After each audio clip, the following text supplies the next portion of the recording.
Well, one thing that does remain certain, President Trump will remain in office until January 20th. So what could the president still do between now and then? Our Joe St. George tonight in Washington to explain. We are officially in what's known as lame duck status here in Washington, D.C., the period after the election but before the inauguration. But President Trump still has plenty of power. Here are 5 big things President Trump can do between now and the end of his presidency. Number 1, he can issue pardons. Number 2, he can continue to appoint officials. He can remove and fire top government officials as well. He can order military action, and he can still issue executive orders. Now, in regards to pardons, President Trump could very well pardon advisors like Michael Flynn or Paul Manafort.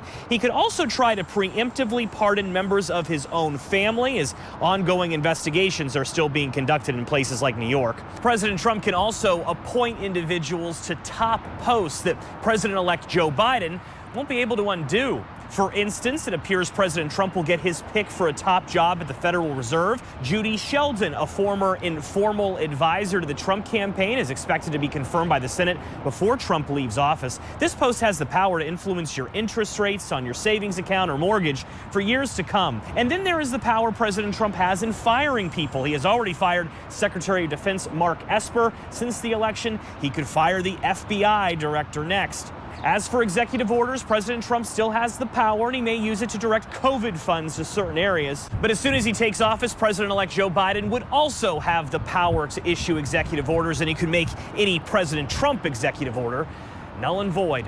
In Washington, I'm Joe St. George.